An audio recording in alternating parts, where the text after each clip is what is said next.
Salutations, Jonesing for Sports fans. The NFL draft has come and gone, and we, of course, have plenty of thoughts to share about that. We'll be getting into the Lions' picks. Did they reach? Did they make smart positional choices? We're going to be talking about all that with hopefully a lot less filler than you'll see on the actual broadcast this past weekend to make it a bit more digestible for y'all, because I know, me personally, that drives me nuts that you could start that at 8 and finish at midnight for just one round. Regardless, we're going to be talking draft, we're going to be talking transfer portal. It's going to be a lot of fun. We're glad you're here, so stay tuned, and let's get started. Tuck coming. The Detroit Lions select Jack Campbell. At 18?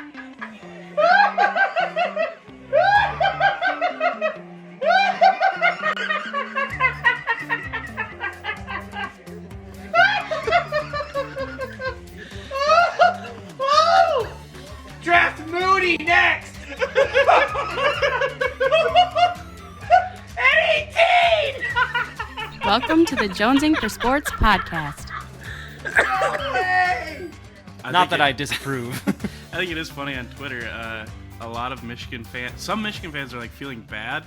They're like, do we keep piling on? And then others are like, yes, of course.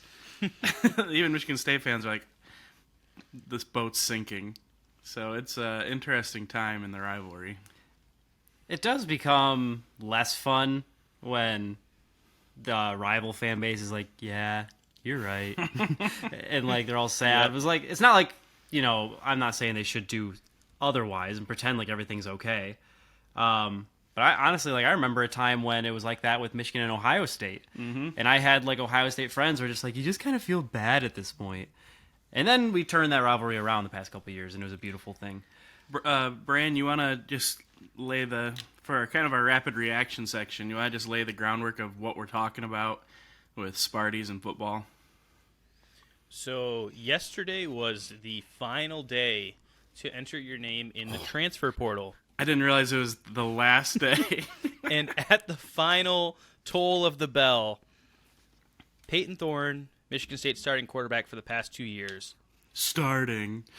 Sorry, that's their defense right now. We'll talk about that. And probably the bigger impact, their star wide receiver, Keon Coleman, enters their name in the transfer portal, along with a cornerback. But you know what? Their secondary stinks, so anyone who leaves that room is probably addition by subtraction. But the two big names, Peyton Thorne, Keon Coleman, are entered into the transfer portal. I would think Peyton Thorne is gone pretty much no matter what. Word on the street is that Coleman could return. I doubt it, though. Personally, I just don't see it happening. He is going to command a hefty bag in the portal. To land Keon Coleman, you're going to have to pony up with NIL. So we'll see. But that's a big blow for Sparty Nation. From I would say they were probably hoping to just make a bowl this year.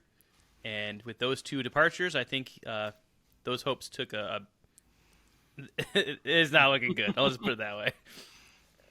Something I think is just really savage. I saw a report that Keon Coleman was enticed into the transfer portal by opposing teams who had mentioned that Jaden Reed's draft stock probably tanked a bit just because he had Peyton Thorne throwing to him. And so Keon Coleman could go a lot higher if he had a premier QB talent throwing to him. Just something to think about. And then he entered the transfer portal. But that's brutal. That's pretty rough, but I kind of love it. I also just don't super buy that because Jaden Reed, even though his year wasn't that good, he still got drafted in the second round, which was higher than I thought. So to a pretty good position too. Like he's gonna get balls this year. To be fair, these were pre-draft rumblings that I read. Like he wasn't supposed to go high, and then he did. Yeah, I just have continued to see that once his name was in the portal. Like, oh, you don't want like your draft stock to take a hit, and I was like, well, you know, Jaden Reed went pretty high. I think if you're a dude, no matter where you're at, the NFL will find you. Kind of like with the Lions taking James Houston last year out of Jackson State. So Keon Coleman at Michigan State, at LSU, at wherever he ends up, I think he's going to be a high draft pick regardless. Yeah, and speaking of Jackson State, how dare the NFL not only draft one guy from an HBCU this year? Stop it. Spoken from Deion Sanders, who left an HBCU himself. Yeah. Okay. So he Okay, there has, we go. You're so offended. You should have stayed at Jackson State, buddy. yeah. Okay. If He's you're got gonna, the legs to be offended there because he did it he abandoned ship to go to a bigger ship. I don't know. Jaron will appreciate the Deion Sanders, our super fan Jaron. He does not like Deion Sanders or Colorado right now. So, Jaron, that was for you. I thought you were just gonna start trying to pick a fight against people that support HBCUs, and I was like, that's a bold. That's a bold place to start this pod from. I know but I always trickles there to waters we shouldn't. But you thought I was gonna say something like that? I thought you were just trying to be anti-woke. That's not anti-woke. That's racist. Never mind. Never mind. I'm all for Deion slander because dude is just told Trev the other day the epitome of just me before the team. Deion slanders. I kind of like that code. Yeah. Is that what I said? I didn't even You mean said to. Deion slander. Oh yeah. Deion slanders. But yeah, I What a got start. back to Michigan State. One of the Back hot to topics. HBCUs. Can't believe we're supporting HBCUs. You got me all over the place now, Code. Just thinking I'm gonna say things out of left field. Keon Coleman. Well, first, because that's the big one. Michigan fans are thinking about Keon Coleman. They're kind of split, which I know Brandon's got some takes on that. But before that, I said Peyton Thorne, quote unquote, starter, because Michigan State fans were wanting to see a different direction, and they were hoping somebody might beat him out because they didn't want to see the same old from last year. However, Thorne was the starter as of this point. No one had beaten him yet. So that is a big loss still. Even if he ends up getting beat out, Right. as of right now, he was your starter. So that's big. But on to the big news. Keon Coleman, 2 questions. 1, should Michigan go after him? And 2, is Keon Coleman wanting to play basketball wherever he goes as well? Do you think that might be part of it? I hadn't heard that. No. That's me. I It's think questioning. the focus is more on football and basically maximizing his 1 year. He's got 2 years of eligibility, but from what I've heard, he's looking to transfer, ball out for a year, and get drafted in the first round of the NFL draft next year. So I doubt basketball comes into the equation because he's got to focus solely on his craft. But, Yeah. he tried it out at MSU and seemed to enjoy it, so who knows? Yeah, and got some minutes and didn't look horrible sometimes. So I just was curious at where his love for basketball might fall. Well, if he comes to Michigan, he could probably find some minutes. Welcome. But Brandon, I've seen you on Twitter talking about Keon Coleman. What are your thoughts? So I've got a comp that would probably encourage Michigan fans to want Keon Coleman while also discouraging Keon Coleman from coming to Michigan, because I think Keon Coleman is like a Nico Collins, where he is That's unfortunate. a jump ball menace. When you throw a 50-50 ball up to Nico Collins or to Keon Coleman, it's not 50-50, it's more like 90-10 or maybe 80-20 on a bad day. And if you paired Keon Coleman with J.J. McCarthy, I think that's when you have the fully operational Death Star. You've covered up the exhaust port, and your battle station can just blow up planets. So he's that final piece where Nico Collins was severely underutilized. But when he was utilized, it was like, holy cow, this guy is so good. Similar measurables, 6'4", kind of lean, but runs fast. So, yeah, that's my comp, which I think if you're a Michigan fan, you're like, oh, yeah, add Nico Collins to this team. And I I probably would have to make myself get a ticket to every single game because magic is going to happen. So, yes, absolutely would love to see Keon Coleman.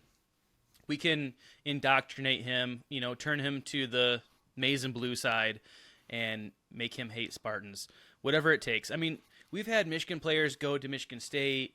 We've had Michigan State players go to Michigan before. We're not breaking new ground here. We just haven't had it happen with like stars. And with this current state of Michigan State, it makes sense. Yeah, we'll take your best players because we're actually going to do something with them. So yes, give me Keon Coleman because that's like our one piece. You look at our wide receivers, we've got Cornelius Johnson, who is terrible at jump balls. We've got Roman Wilson, who is basically a slot receiver, where he's small and very fast and shifty, but he's not a jump ball guy. If you had a premier number one tall wide receiver that you're going to throw to in the red zone, who's going to be your deep ball guy, man, I would feel sorry for defenses. So yes, 100% in, give me Keon Coleman. It will not happen. At Keon Cole, the era we're in now, like all these good players are friends with players at all these different schools, no matter the rivalry. Like I follow Alex Orgy, and he was posting pictures of guys from Ohio State and like congratulating them on getting drafted because he was friends with them from high school and probably played with them in like all-star games. And Keon Coleman, I think, is from Louisiana. Yeah. So, like, to That's go why from I said Michigan State to LSU Michigan, early. Yeah. like, it's not necessarily the same, I don't think. I think there's a realistic chance, like, he's not going to... He'd be okay with it, like you said. It's happened before. I'd take him. You're saying like happily. You're saying like it could happen, him to come to Michigan? Mm-hmm. The one thing that I think puts a knife through that idea is just how toxic the rivalry got last year. And we were only seeing, what fans would say. We weren't inside the locker rooms. You got to imagine, even people from Louisiana who are in that locker room and who are going through that absolute mess, they got to hate the guys on the other side of that tunnel. I can't imagine that you could go through what happened last year and then just nonchalantly transfer over to the other side. Because even if he's got friends, at Ohio State or at Michigan, he's probably got a lot of friends at Michigan State too, who he would maybe he'd even lose just by transferring to Michigan. I'm all for having him come over, but I can't imagine that's a decision he'd be able to make. After, you do bring up a good point too, because it has been so toxic lately between the two, and Keon Coleman was part of this rivalry through this toxicity that even being from Louisiana, I'm sure there's got to be some thoughts there. But if you're thinking about your future, sure, there's other programs better than Michigan to get the ball thrown to you, but not on the big stage. Michigan has a very good shot at, the viewership. He's going to get viewed every weekend constantly. As long as he's playing his game well, he's going to get, people are going to see that.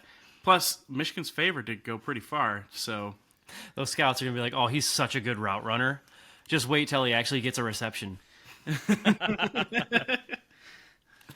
Just to add to what Cody was saying, I understand the rivalry aspect. One thing I'll just add is he wasn't one of those players that was suspended or involved in the tunnel fiasco. So, yeah, if he was like, we'll say Jacoby Windman, who was suspended, he was throwing haymakers. If he was like one of those guys that was using his helmet, get those guys as far away as possible. But just being on the team, not being involved in that scuffle, I think that it's still a possibility. But like I said, scheme-wise, I don't think Michigan's a fit for him. But you know what? Michigan, you have to view him as like your missing puzzle piece. And I don't care, lie, give him money, whatever it takes, just make it happen. Because it would work out. Like, yeah, he might not have the stats that he would need, but you don't need that. Like Cody said, if you flash on the big stage, which Michigan will be, Michigan is one of the most viewed teams in the country. More than even some of these powers. Like, we get more views than like Georgia. Between Michigan, Ohio State, and Alabama, there's a clear top three for getting seen. And Michigan's right there. So, yeah, love to see it happen, but I am not getting any hopes up.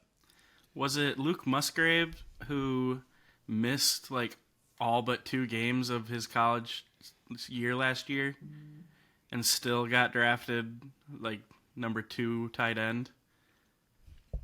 Was it That's him? news to me. I don't know. One of the tight ends, I can't remember, missed like all of last year, and he was one of the top tight ends. So, I mean, Coleman's already got tape out there. People know he's a freak. He's tall, and there was like no tall. There was like 2 tall wide receivers that went in the draft this year. Everyone was a slot. It was like the year of short, good wide receivers. Yeah. And so next year, there might be some yearning for a tall guy who's a jump ball threat and who can make big plays. Coleman's already kind of proven he can do that. So, I just checked you, Trav. You're right. He played 2 games this last year. yep. Wow. That is crazy. What did they see in... I mean, because the previous year he played 10 games and he had 300 receiving yards. 1 touchdown, But those route running skills, Bran, I guess. I don't A know. plus. Yeah. I thought that was interesting, too. So, Coleman's already got the measurables. Fast, tall, athletic, can catch the ball. Like you said, he's like a 90-10 jump ball guy. That's valuable. Bring him home. Last year's game, Michigan State literally could do nothing except their one form of offense was Keon Coleman run down the field, and we're just going to throw the ball up, and you just go get it. And, like, our safeties, they couldn't take it out of the air before him. That was the only offense Michigan State could muster. And I think that says something about the talent he is. Semi-hot take, but I think that should be the case for a good receiver.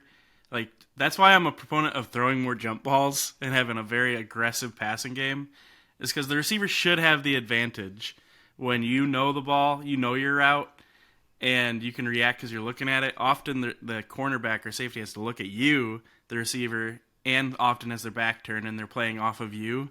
Plus, often if you're a tall receiver in a jump ball kind of set, you've usually got 3, 4, 5 inches on the cornerback. So you should have an advantage in jump balls if it's done right. And flail your I arms enough, you 100% might agree. just get a pass interference call. Yeah, and the way that's called, that's another advantage in jump balls. So, But I will say, when Michigan did have jump balls, it felt like a 90-10 the other way. Those guys just suck at it, which is why Keon Coleman would be such a great addition.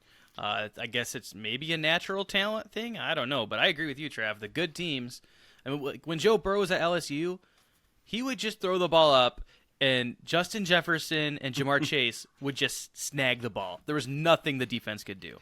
So, what a yeah. wide receiver tandem that was. My word. 2 of the best in the NFL now, and they're on the same college team. What a team. You guys are missing probably the most important aspect of Keon Coleman's strengths is that he would be a phenomenal run blocker. And with him, we could run the ball even more and not miss a beat from where we left off last year. Honestly, Cody, I genuinely was thinking about this, and I was like, you know what? Michigan probably doesn't want to take Keon Coleman because he's probably not that good at run blocking. Genuinely spent a decent amount of time thinking about that this week.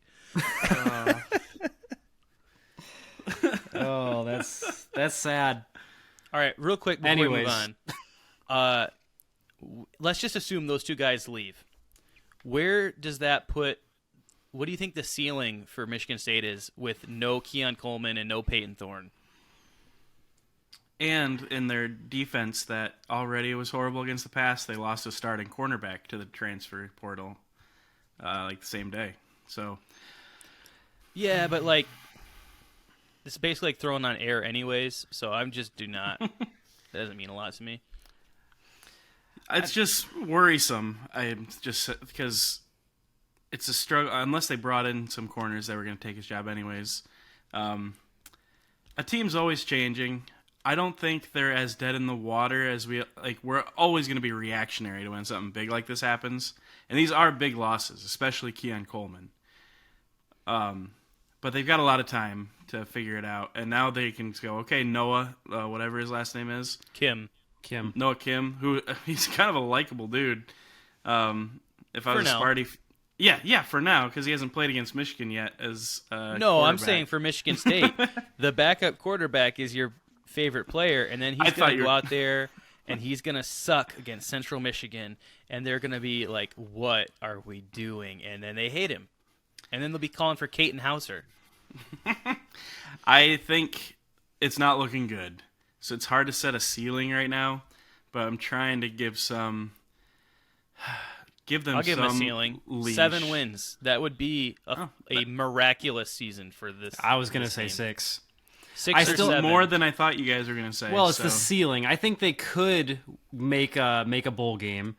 I think the main reason because there's just got to be some element of pride at stake here. Mm-hmm. This is going to be a tenure defining year for Mel Tucker. His back is against the wall. Everybody on Twitter's already joking, like, better start getting ready to pay the guy his $90 million buyout or whatever's left.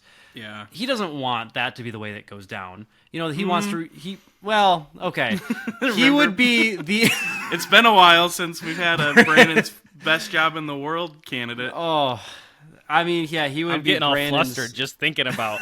All right, cut me the $75 million check, and I get to live on the other side of the world, putting my toes in the water, and Here's the thing, though. Please let me wake up and be Mel Tucker. You would be the biggest loser in the sports world. Brienne could never even look at you the same. Care. Brienne would love him so much. Okay, if he was does not 7 care 1 ounce about football. But if Brandon brought home $70 million, if I brought home $75 million, she'd say, "All right, the sport's all right, and I'm glad that you sucked so bad." All right, well, Brienne, you're a real one. But you would have no pride left whatsoever. And with just how, I don't know, there's just no way I can see him going down without a fight. And those players, they also don't want their time at Michigan State to just be known for utter disaster. And this program that looked like it was so promising, had all the fans talking about winning a natty in 3 to 4 years, to just go out as this loser team who couldn't even be bowl eligible. They're going to be fighting for their lives this year. And if they can't get it done this year, then who knows what's going to happen beyond. I think they have a lot to prove. Even if they don't have the talent for it, this is going to be a team that's going to be gutsy. And it's going to be kind of like a scary team to play. If, like, you're Michigan and you already know how toxic that was this last year, I'm not saying from a score perspective, but a tunnel perspective, who knows? I think this is going to be a Spartan team that has a major chip on their shoulders. Yeah, I am not afraid of them at all. I think that they are a sinking ship, and the biggest and baddest of them all are trying to abandon ship to find ships without those many holes. So I think that it could get real ugly. I said that's the ceiling, but I could really see this being a 3 to 4 win team. You're breaking in a brand new starting quarterback. It doesn't always go that easily. So, well, that's kind of the theme of this year for all of college football. Like even the big dogs, Michigan's one of the few that are bringing back their starting quarterback in like the top 8, other than USC. But it's good. It's a good place to be, bringing back your starting quarterback, and it's tough. Michigan State. There's a lot of teams like Michigan State losing their starting quarterbacks this year, losing a lot. So I'm not dead in the water with them yet, but yeah, it's not looking good. Speaking of quarterbacks, Tyler Buckner. Who's better, Tyler Buckner or Peyton Thorne? Who would you take? Pass. Well, because Travis was saying all these teams have these new quarterbacks. It's looking like Tyler Buckner could be the starting quarterback at Alabama, which is, to me, like that's what wild. is happening at Alabama. Yeah. So I really didn't think he's very good. This is maybe going to be a terrible take because he's going to play at Alabama and probably look really good. I think Tyler Buckner might be worse. I think I'd take Peyton Thorne, but Peyton Thorne could do pretty well at Alabama. I think so. I mean, we saw what he did when he had a good offense around him, in 2021 with Kenneth Walker and obviously good wide receivers. So Yeah, I don't know. It's a weird time. Also, just random thought since we're on college football before we get to the draft. Yeah, we got to move along. I saw a list of projected starting quarterbacks for the Big 12 teams. Is this the year where the Big 12 expands? Yes. I didn't realize how many teams are joining the Big 12 this year because it was a slideshow like on Mega TikTok, conference. and it would just show each quarterback for the that they projected to be starter. I'm seeing BYU, Houston, Cincinnati. I'm like, oh, I love this. This could be fun. And then next year, 2 of the big dogs leave for the SEC, which I think sucks. But this year will be fun. I love the Big 12. Such a fun conference. Chaos. It is chaotic. So, speaking of some chaos, Yeah, well, there's a lot of chaos in the March Madness TV selection bracket. You guys, I knew you didn't like to keep you on your toes. You guys were great in giving us a lot of different interaction on Discord and also Facebook. And so we do have the winners of the first round, and we'll be posting the second round matchups very soon after the release of this pod.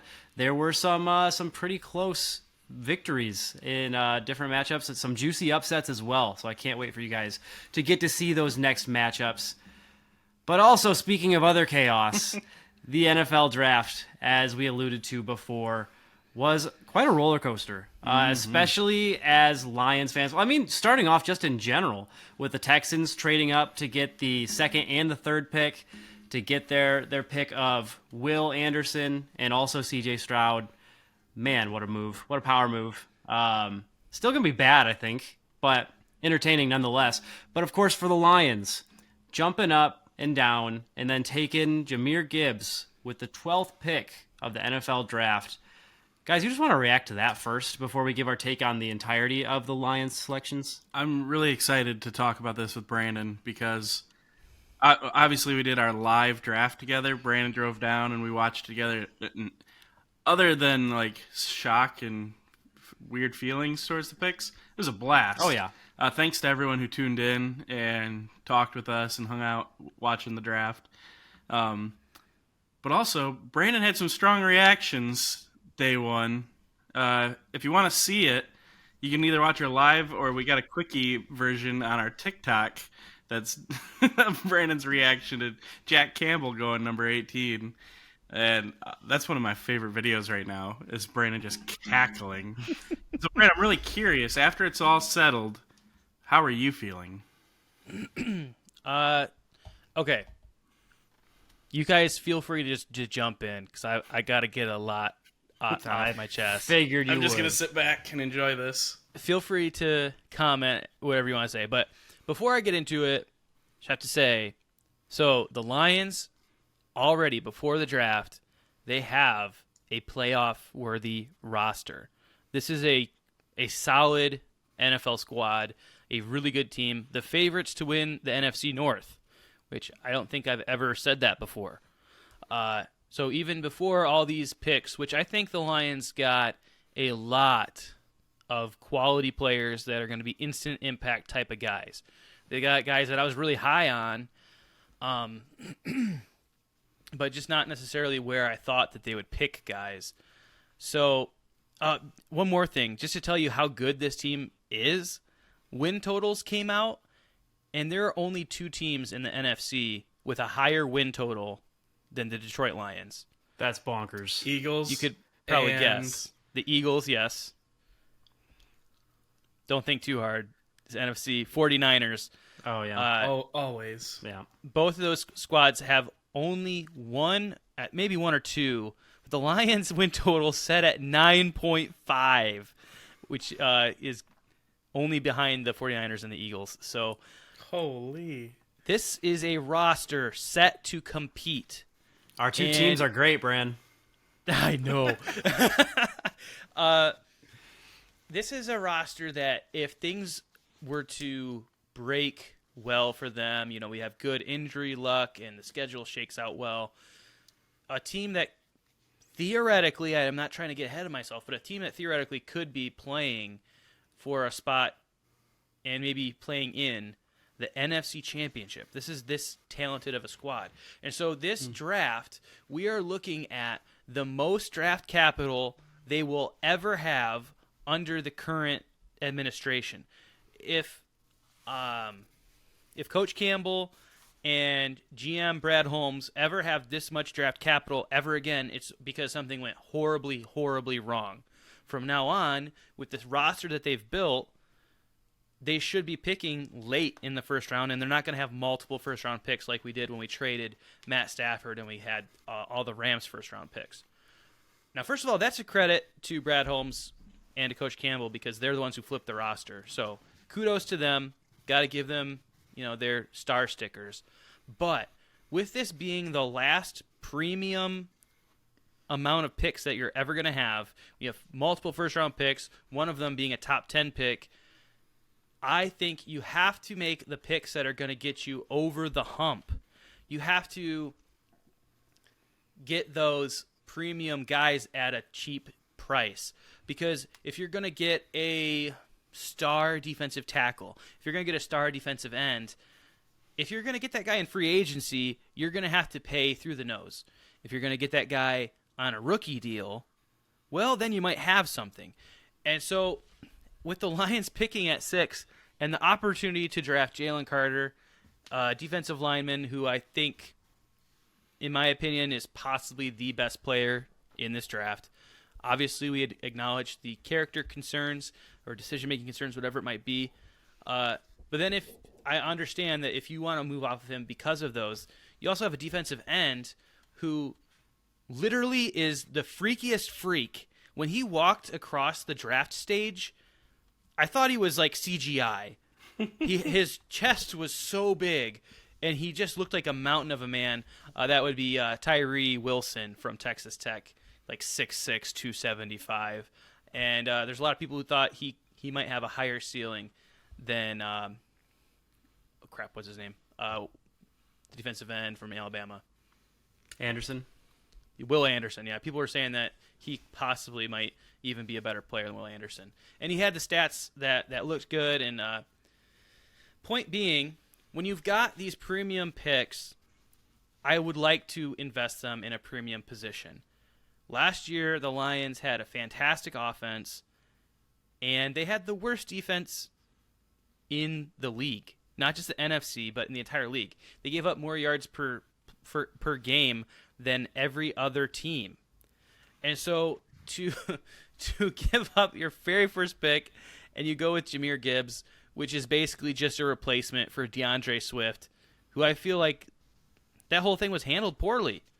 If you were trying to move off of DeAndre Swift, why didn't you trade him earlier and hang on to, let's just say, Jamal Williams, or sign a cheap free agent running back to replace him? Because receiving running backs are not rare in the NFL.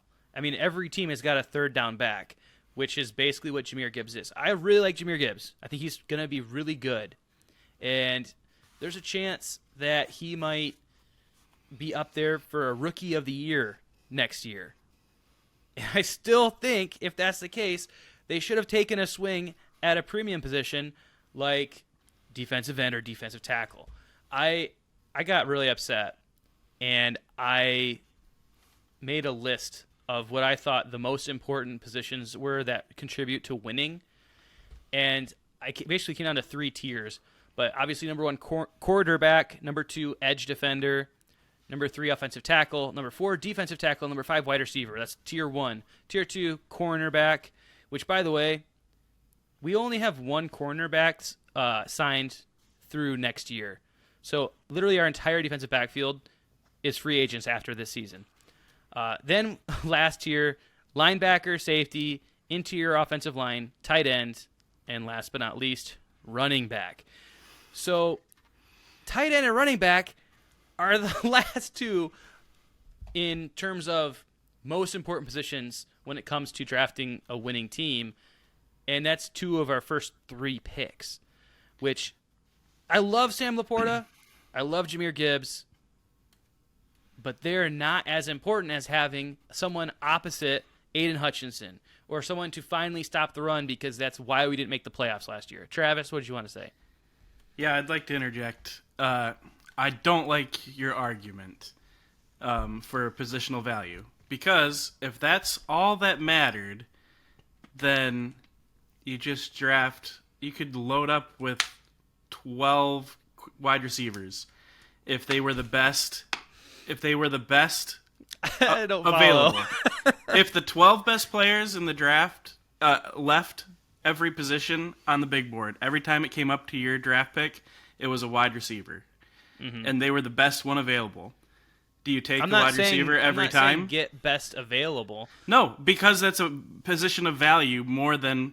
So that is a position of value for you, correct? I don't remember on your list. So just because I like defensive end and edge... Okay, we'll do defensive end. I wouldn't only draft defensive ends. Why? Why? So basically, when you're drafting in the first round, you're looking to get an elite talent, right? You're trying to find... And you said Gibbs could be a rookie of the year and you'd still be upset. I would say that'd be elite talent. Right, but what I'm saying, in the first round, you're looking for an elite talent at a premium position. You didn't let me finish there. So at running back, if you're an elite talent at running back, because of the value of the position in the NFL, I would not take a running back first round unless I was a defending Super Bowl champion and I was picking 32 and I have no needs, no pressing needs. Like, I've got my offensive tackle, obviously I've got a great quarterback, and my ends are great, my defensive line is stacked. Then I would think about it. But so I'm not fighting against you necessarily. There's two groups of thought pretty much with the Lions draft. If you look up anything, I've seen people give them an A, and I've seen people give them an F, and both have good points. I'm on one side of the spectrum, and you're on the other, which that's pretty normal for our sports takes. I'm not gonna say I'm giving them an F. I think that they got a bunch of and I'm not saying I'll give them an A necessarily. Players. What I'm saying is, what I feel like they did is they got incrementally better in a draft where they needed to get a lot better, where it felt like a draft where they are just trying to be a playoff contender rather than a championship contender, because you don't win championships having an elite running back or having an elite off-ball linebacker. But your team gets better, which is the goal of a draft, is to make your team better, coupled with getting the best value that you feel at that draft pick, coupled with drafting according to your team. And so my first question to you is, obviously Jalen Carter was the top talent available that we wanted at 6. However, it was clear that he was not going to be a Lion. Maybe if he fell to the second round, which wasn't going to happen with his talent. I think they still would have passed on him. But yeah, I think he was not going to be a Lion because he does not fit what they're trying to build as a culture, and a winning culture. We've seen that this culture does give them some kind of intangibles that does make up for a little bit. I'm not saying that's be-all, end-all. All I'm saying is I don't think Jalen Carter was going to be the answer. So, with that not being the answer, they trade back, which none of us were necessarily pissed about when it happened. Can I jump in real quick? So okay. you don't like Jalen Carter, but I don't understand. Did you also not like Tyree Wilson? Because right now at defensive end, opposite of Aiden Hutchinson, who was the most double-teamed defensive player in the NFL last year as a rookie, which is crazy. But it just goes to show how the rest of the NFL has zero respect for the rest of the Lions' defensive line. They say, okay, Aiden Hutchinson, we're not going to let him kill us, and we know none of these other guys are. That is where I'm saying you have your franchise defensive player, and you need to invest in helping him to reach his ceiling, because if no one else on the opposite side, right now, the Lions' starting defensive end opposite Aiden Hutchinson is Romeo Okwara, whose last healthy season was 2020. And coming off of his torn Achilles, we don't know if he's ever going to be that player he was. So I don't feel great about our defensive line. Our run defense was obviously terrible. And you can help that either with Jalen Carter, and if you don't like him for the leadership reasons or whatever, you could go to Tyree Wilson. And they pass on both, which defensive line is at the very top. And I know that you're arguing against positional value, but I just don't understand how, because that's how these teams, like the Eagles, had the best defensive line. Like, they set the record for sacks last year, and they made the Super Bowl, and then their first pick was a defensive tackle, and their second pick was a edge rusher.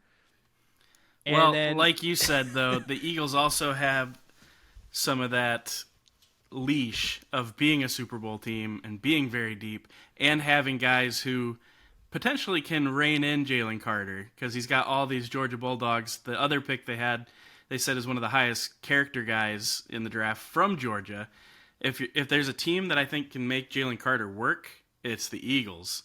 And Jalen Carter's already a freak talent, but then coupled with being amongst his high character fellow old teammates. Side note, you guys are going to have fun being Georgia-Delphia Eagle Dogs. Darn straight. That they're going to be freaks. But they had that long leash because they were a Super Bowl team already. And like you said, they could draft that depth there. They didn't have holes to fill. The Lions filled holes with guys who are going to start, who are going to be good, we think. And I have a hard time complaining about it because they didn't get a position that we wanted. And a position where, I know you talk about edge, but we have some guys who kind of came on at the end of the year at edge. Well, yeah, but James Houston is not a defensive end. He's a rushing linebacker where he's not going to be, playing all three downs like Aiden Hutchinson. Houston is Josh Paschal, the other one, who was interesting at the end of the year as well, who is not a star. I'm not arguing that. But there is, I think, a little more depth there than other positions of need. Yeah, but I mean, you're talking about like Jack Campbell, who's my linebacker 1 in this draft. He's replacing Rodrigo, who was not needing to be replaced, in my opinion. We just paid Anzalone, and now we're looking at Anzalone and Jack Campbell as our starters, and now Rodrigo, who is a bargain and a half, who's a heck of a player, is gonna be coming in just in relief at this point. So it's just a needs thing. Like, I love Jack Campbell. I really like Sam Laporta. I have seen him comped to George Kittle, and I don't hate the comp. I think it's probably a decent comp. They say he's the best tight end ever wear an Iowa jersey. Well, I'm not going to go that far. But that's what they say. I'm not. The thing is that bothers me is we just got rid of Hawkinson, who is an excellent receiving tight end. And so it told me, okay, this administration, they do not care about tight end that much. And then we invest our second-round pick, our high second-round pick, in a replacement for Hawkinson. We invest our first-round pick in a running back to replace DeAndre Swift. It just feels like we're just replacing guys that we're just getting rid of, and it feels like we didn't make a big jump in the last draft that will have the opportunity to make a big jump. I think the Lions didn't view any of the positional value guys you would like as guys who are going to make that big jump. I mean, Tyree Wilson. See, he's not even a household name. He became a household name. I'm just an idiot. I can never remember his name. You can't remember his name. You can't. He's a baller. He could be, but he's a baller because the combine said. I didn't know his name beforehand, but also because he went to Texas Tech. There's a lot of good players that went to Texas Tech that I can remember their names. Name 3. Crabtree, Mahomes. That's why I said 3.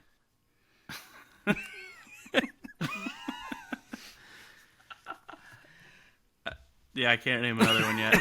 But I can name 2. I couldn't name Tyree Wilson until a week ago, or until we started talking about the draft, and his name started popping up in the top 5. There's always guys like that. The Lions drafted guys like that in the past. And Brad Holmes, I know it's not wise to blindly follow someone, but at the same time, it's not necessarily blind when he's done such a good job so far, and I like the guys he got. Oh, can I say something on that? There are 2 completely different sides on just Twitter and the fandom as a whole. It's basically those who are like, hey, these are some questionable decisions. I don't know about this.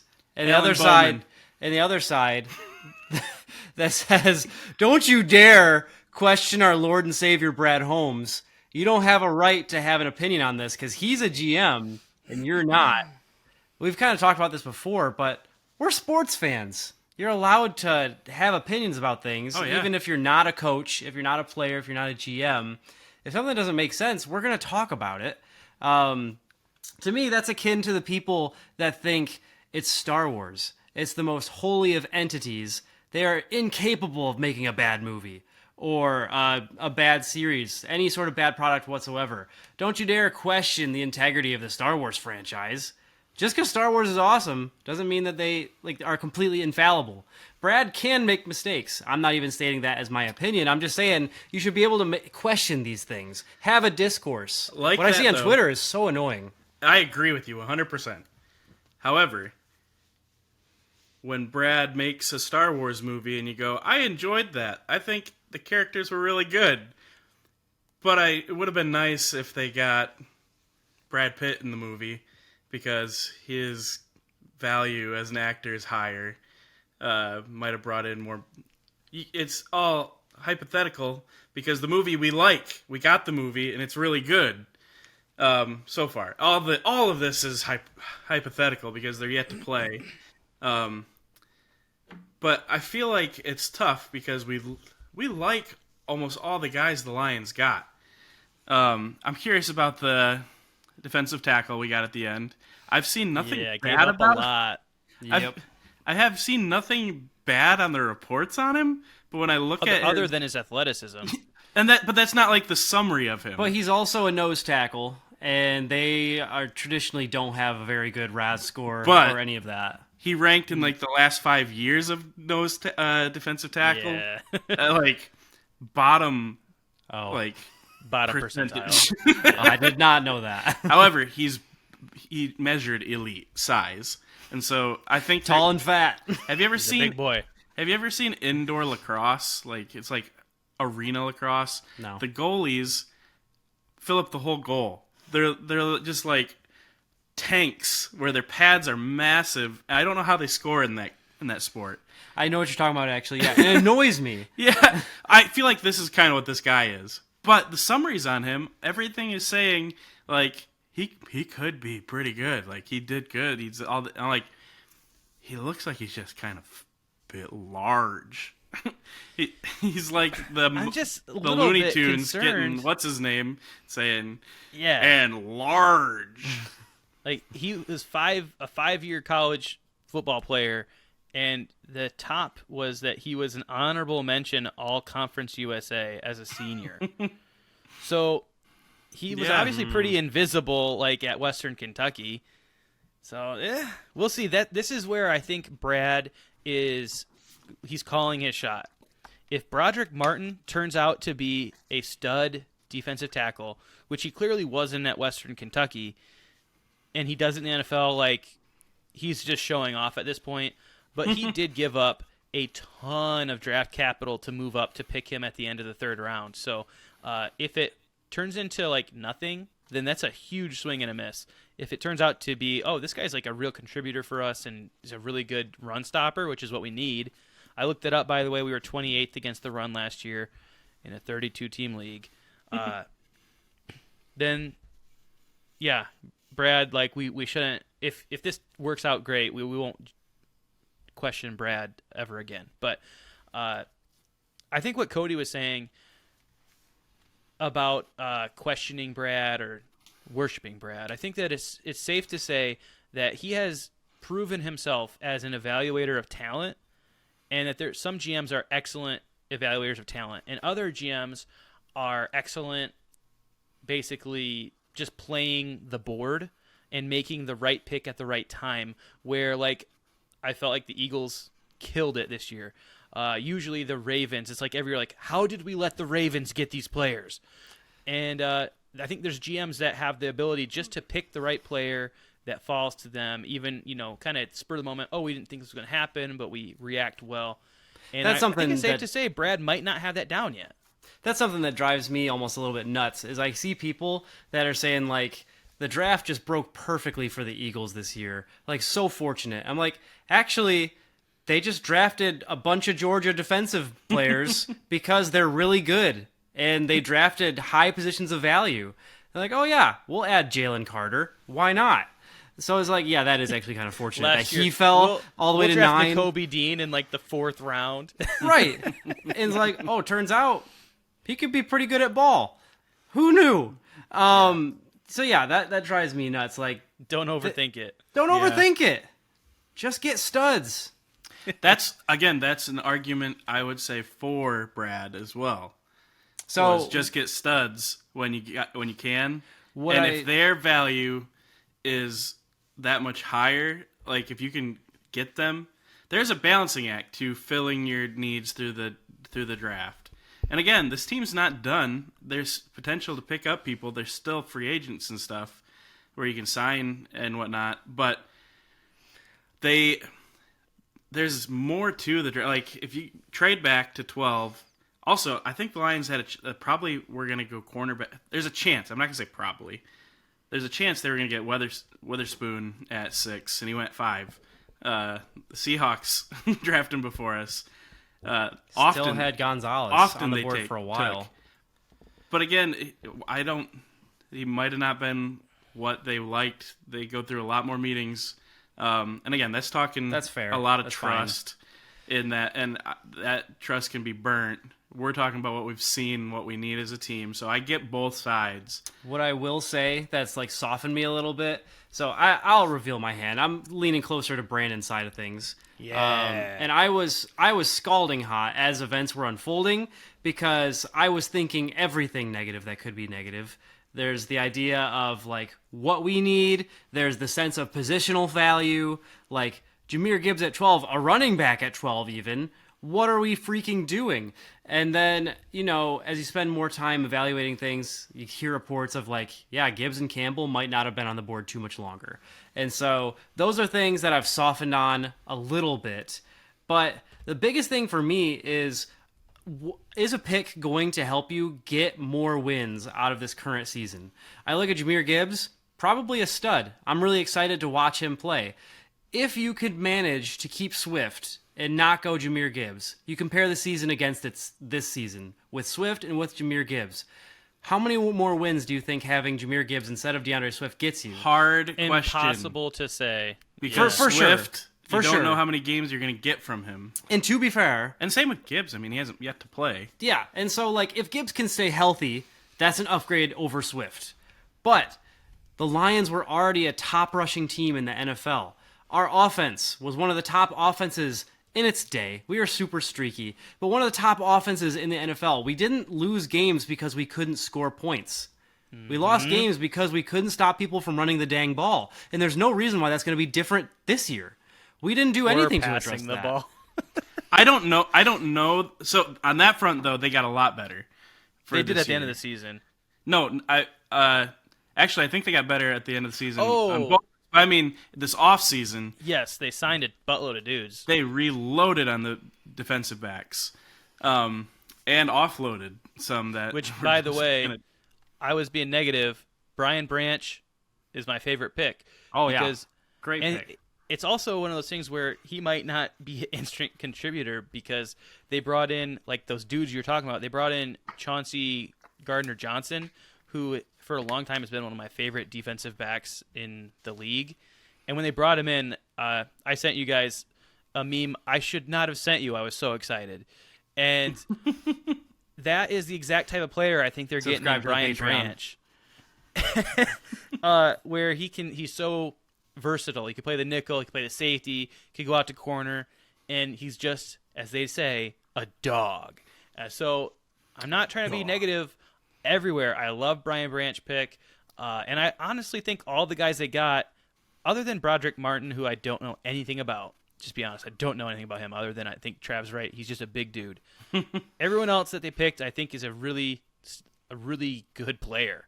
But I wanted to go back to what Cody was saying just for a second about, or maybe Trav was saying about, like, maybe Jahmyr Gibbs wouldn't be there, or maybe Jack Campbell wouldn't be there.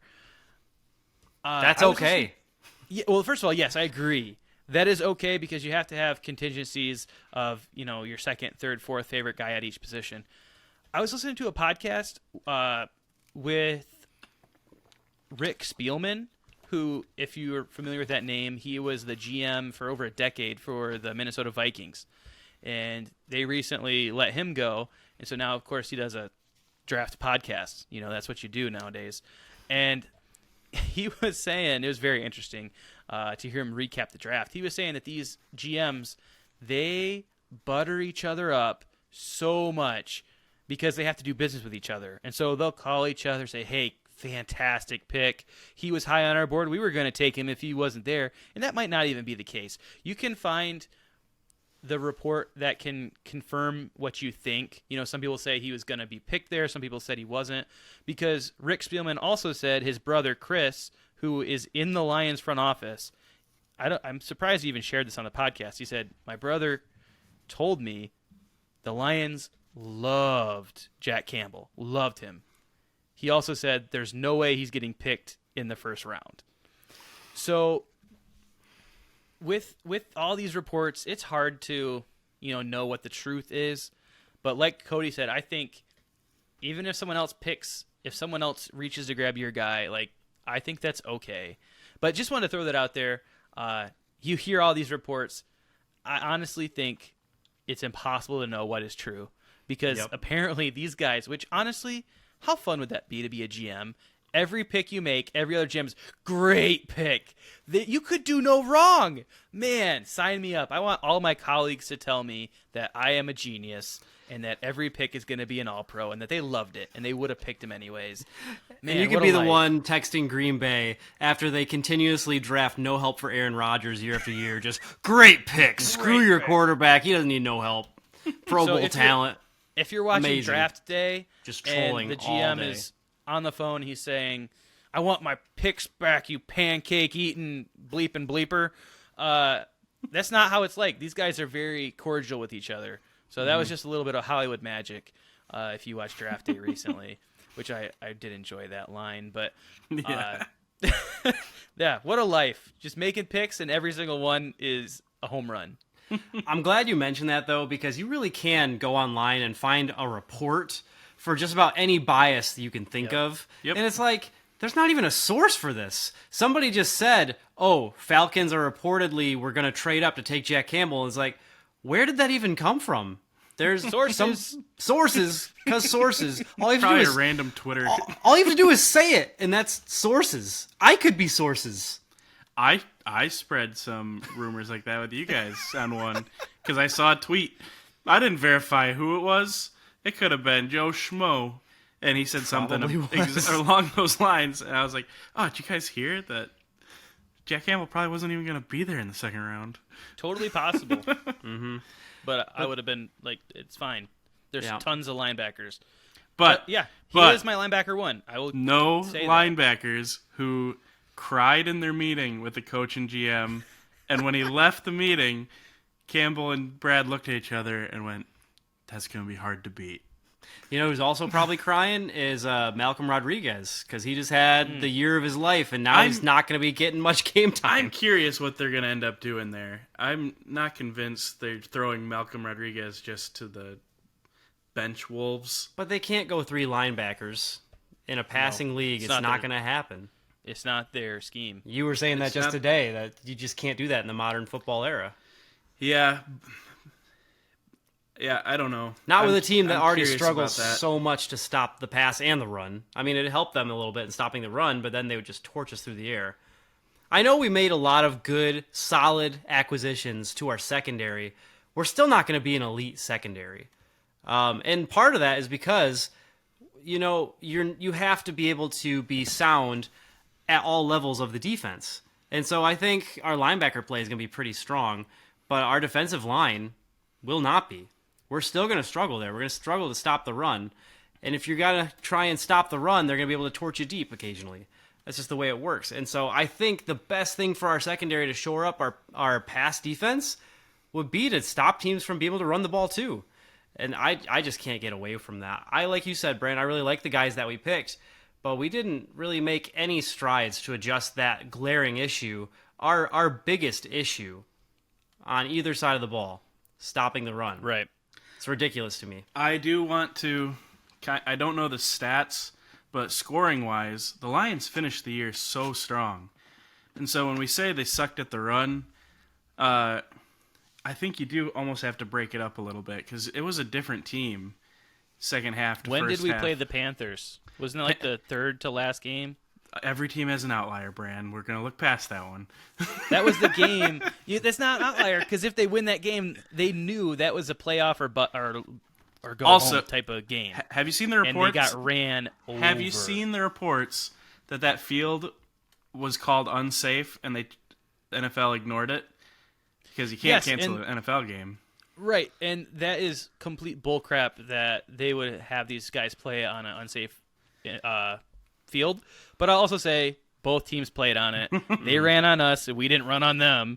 So, and we watched that game. The Lions, as a whole, looked atrocious in that game. They were so bad. That was not just they ran through us game. That was they ran through us, over us, and we laid down and didn't score either in that game. That was a same old Lions type of performance. Mm-hmm. And the thing is, the NFL is a grueling regular season. And in order to make a deep run, you got to have a deep roster. You start thinking about, this guy had a pretty decent season, and like this guy started kind of pulling it together towards the end of the season. You got to be more than one player deep, especially at some of these positions that we're struggling in. So to not even make more than one pick to address that need, I mean, injuries happen, and they're going to happen. And this team is just not deep. And that's going to be the biggest difference, I think, between a Detroit Lions team and, like, say, the Philadelphia Eagles, who already had a really strong defense last year. But what did they do? But continue to pile on more defensive talent, even in the term of prospects, so that are compared to Detroit Lions prospects who are going to be starting. Mm-hmm. That's a huge differential between where the Lions are and current contenders in the NFL. I tweeted this out. It got a grand total of 2 likes. It was a quote from Moneyball, one of my favorite movies. And this is Jonah Hill's character. He says, "People who run ball clubs, they think in terms of buying players. Your goal shouldn't be to buy players. Your goal should be to buy wins." And I think, yes, it's a baseball movie, but the concept of the positional value that he's talking about, he's referencing the fact that the Oakland A's, they lost Johnny Damon, who they thought he was a superstar. And they were like, holy cow, this is the end of our franchise. We lost Damon, we lost Giambi, lost some pitcher, can't remember his name. But Jonah Hill's character is like, this is a good thing that you lost Damon because he was too expensive and he wasn't gaining the amount of wins necessary that you could fill with his salary. The point being, there are certain players at certain positions that are worth more in terms of total wins added. And in football, it's pretty much been proven that position is quarterback. And because it's quarterback, the next important is defensive end because you need to harass the other team's quarterback. And you need to protect your own quarterback, so it's offensive tackle. And if you can't if you can't get to the quarterback with your defensive end because the other team's got a stud offensive tackle, you get him up the middle with a defensive tackle. I mean, the best teams are built this way. You look at like the Eagles, what they did, what Cody mentioned. Kansas City, with their last pick of the first draft, they picked an edge rusher. It's not like a secret science. These teams are built a certain way. It felt like to me that the Lions went back 20 years and said, okay, time to get the best running back, time to get the best middle linebacker. Like, the days of Brian Urlacher and Emmitt Smith are over. I don't know. I just felt like they got some good players, hated the value. But the team's going to be good regardless. I'm excited to watch them. These guys are all going to make an instant impact. We didn't even talk about Michael Mayer over Sam Laporta, and we could have. Well, that'll be something I'll be watching. But yeah, divisive. That buying wins instead of buying players, for me, is the biggest reason why you had to take a swing on Jalen Carter. I think that it's great that we're looking to get guys that are culture guys. And I think, Trav, you might have been the one that told me, if you're going to play for Detroit and you're going to be on this team that has a history of just being absolutely mediocre, you probably need to have some culture guys who are going to buy in and who are going to show up to work. It's going to be a lot easier to get somebody like that to get 100% out of them compared to a Jalen Carter. And it's going to be easier to get a Jalen Carter to produce at a place like Philadelphia. But at the same time, I mean, Philadelphia is going to have pretty good chemistry too because they all used to play together. So that's pretty cool. But I think you're allowed to have a little bit of, like, you're allowed to drop a little bit in terms of culture if you're going to be a contender. If you're going to be a Super Bowl caliber team, like, I think I could get over it a little bit if some of my players were a little bit pissy. Yeah, like, Code, no offense, but I'm going to take Jalen Carter over you. You should. You should. Because I'm not going to just draft just culture and character. I'll tell you what, I would be a better encourager than Jalen Carter. I would show up to work with a smile on my face. I would be the best teammate, but I'd be the worst teammate because you'd say, hey, help me stop this run. And I would break all the bones in my body. Yeah, I wouldn't be able to show up and do what you needed me to do. So I've got two things real quick, a little out of left field. First one is, I didn't whisper. I said it in the middle of your guys' talking like 20 minutes ago. Alan Bowman, third Texas Tech guy. So just want to throw that out there. Oh, come on. That is not fair because he's... And not fair. You set the limits at 3 and I delivered, so... No, you said Texas Tech stars. Alan Bowman is not a star. You said name to 3. Name 3 Texas Tech guys. You were I talking named about one that's 3 not even a star. ballers. Not even a star, and I knew his name. Because he transferred to Michigan to be our 4th string quarterback. Also, Alan Bowman projected to be the starter at Oklahoma State. Cheer for him. Yeah, that's awesome. I'm excited for him. Now we can name Cowboys. 2 great Oklahoma State players. Barry Sanders and Alan Bowman. That's right. 3, Thurman Thomas. Yes. I've got some beautiful Thurman Thomas cards. My second point was going all the way back. While you guys were talking, I was doing some research on the Lions' run game. In the last 9 games of the year, other than the Bills game and games against Chicago, who they have a running quarterback, and that I think really explodes your run stats because Justin Fields is going to go for 100 himself. That's hard to stop. And so I'm not totally blaming them for giving up big yards to them, but the outliers in their run games are the Bears, the Bills on Thanksgiving, which, again, was a game the Lions should have won. And you can argue maybe they would have if they stopped the run. But there was a lot of reasons they should have won that game anyways as well. But the other games in the last 9 of the season, they did quite well against the run. A lot of games where the teams were around 90 to 100 yards rushing. Pretty solid. So, not saying that they're good. You were right. For the year, the 28th ranked team. But they are very different from beginning to end of the season. And I think that should be taken into account at least a little bit when looking at how they're going to produce, hopefully, this year. I just think that in the draft, you should be focusing on turning your weaknesses into strengths. And even if they had a couple games where it wasn't necessarily a glaring weakness, I wouldn't call it a strength. Whereas the run game was a strength. Offensively, moving the ball through the air. That was a strength for us. Even if we don't necessarily have that tight end talent, there was a need there. So, like, I don't disagree with getting Sam Laporta. Like Brandon said, and you have said, I think we've all said, we like these guys. They're good guys. I think they'll produce.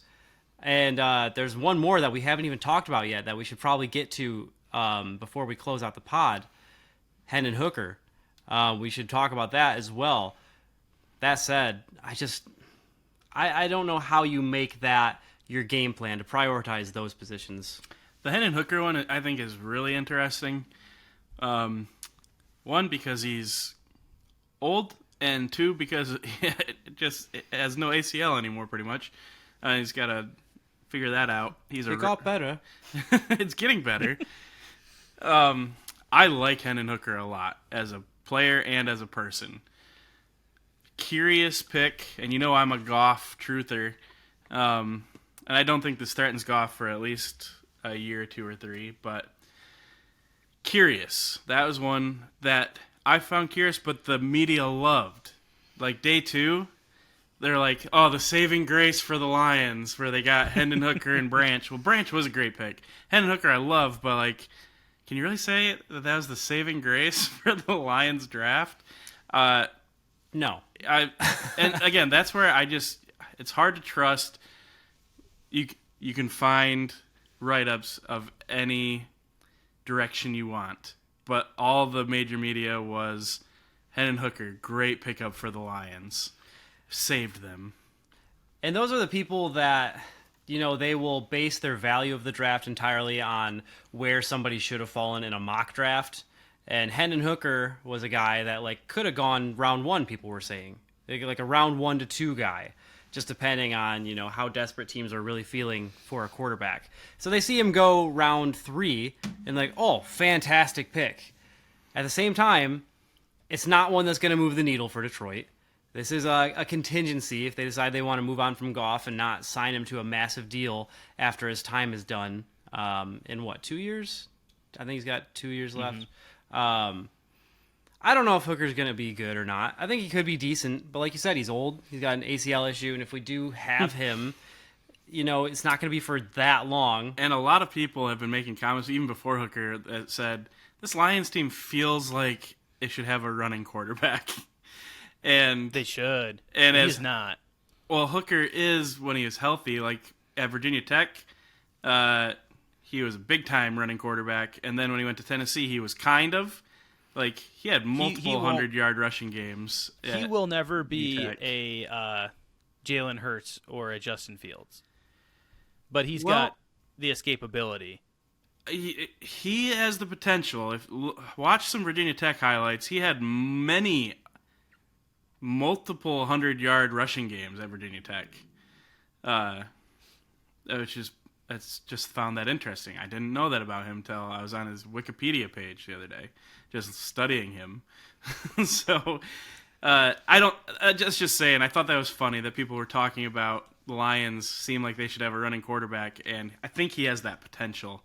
However, after an ACL, I think coaches should say, yeah, don't do that. I would be shocked if he was that type of quarterback coming off that injury. Mm-hmm. Ultimately, I don't hate it. Only because they did get him in the 3rd round. It's not like they decided we need a quarterback in the worst way when they already have Goff and took him in the 1st round or even in the 2nd. It almost feels a little bit like a Moneyball type pick, not for this season, but for them saying, listen, Goff doesn't have enough upside or enough wins that he's bringing to the table over a replacement like Hendon Hooker for the amount of his price tag that he's going to bring 2 years from now. So I kind of get that.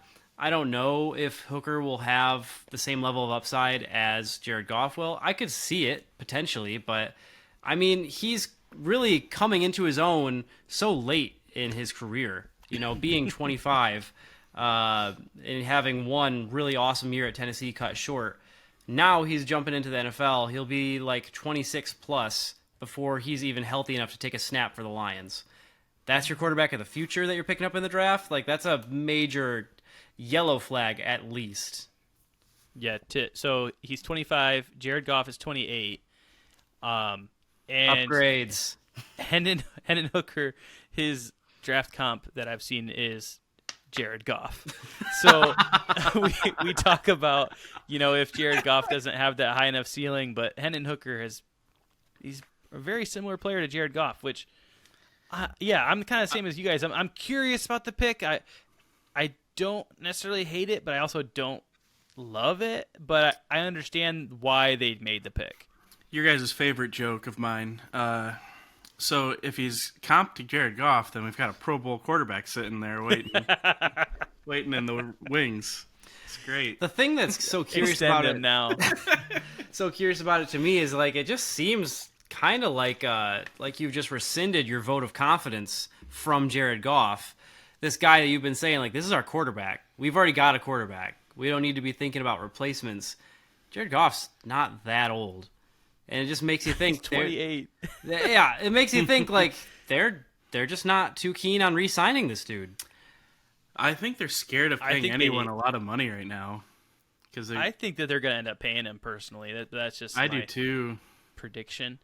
Just to throw this out there for anyone who does kind of hate on this pick, because I was a little on the edge, but like I said, I understand it. But then in the 5th round, the Green Bay Packers select what's his name? Sean from Penn State. Sean Clifford, who is 3 months older than their quarterback, Jordan Love. And Sean Clifford's not even that good. That's just the biggest head scratcher of all. And so, Hendon Hooker might be old, but hey, he's younger than Jared Goff, and he's actually a decent quarterback. So Green Bay, thank you for that. That gave me a good laugh. I think that might be the worst pick in the draft. Green Bay had some funny picks. I'm glad I'm not a Green Bay Packers fan. Like, especially how they drafted through the Aaron Rodgers era. But even now, like, they got some help for Jordan Love. And, like, throughout the whole course of the draft, they got a lot of help for him. But, like, it was through the whole course of the draft. You could pick up a wide receiver in the 7th who's never going to play for you. And they'll be like, oh, we got help for him. I wasn't impressed with a lot. And like I said, their tight end, who is one of the quote-unquote best tight ends in the draft, he hasn't played in over like a year because he played 2 games last year. So it'll be interesting how they do. I do think they did some good stuff. What are some of the picks in the NFC North that you guys are scared of? Or like easily Jordan Addison to the Vikings. Yep, hated that pick when it happened. Their offense is going to continue to be so difficult. Freaking Kirk Cousins is going to Kirk Coven. Kirk Covenant. He is going to put up monster numbers and then wilt except for on Monday night in the playoffs. Yep. But against the Lions, Jordan Addison and of course Justin Jefferson, those guys are going to be tough. And of course, TJ Hawkinson. That aerial attack for the Vikings is stout. It's in a similar vein, Jaden Reed to the Packers. Yep. Yeah, that is one where I was low-key hoping that the Lions would be able to swoop him up a little bit later, and then he goes 2nd round. It's like, all right, well, there's nothing you can do about that. I was like, I'm ready to cheer for the guy. He's a dog. And Michigan State fans, as I was saying, Michigan Packers didn't get help for Love. I kind of forgot at that point they got Jaden Reed. I was not throwing shade, saying they got no help. Here's the thing. Jaden Reed, if he is a wide receiver with Aaron Rodgers, I could see him being a 1,000-yard receiver. Mm-hmm. Jaden Reed with Jordan Love, hope it works out for you. Yeah. That's the thing. That is the biggest unknown in this upcoming season for the Lions is, are we going to get 2 wins against Green Bay, which will be crucial? Or is Jordan Love, like Green Bay has this crazy knack for bringing in these quarterbacks who've sat under the tutelage of Jaron hates it when I call Aaron Rodgers a great quarterback, but he's going to be a Hall of Famer, Jaron. I'm sorry. Brett Favre, Aaron Rodgers, now Jordan Love? I think no. I don't think Jordan Love's going to be good. But Green Bay does it over and over, so we'll see this year. I'm also going to vote no. I think he sucks. Hot take. I also think Justin Fields sucks. I think Justin Fields has crazy upside As a running back. but I think as a quarterback, he but threw for nothing last year. would you let me finish? No. Yeah. They got him help. He has crazy upside, but if you think of Endgame, where they say the amount of times we beat Thanos is 1 in how many million, or there's one reality.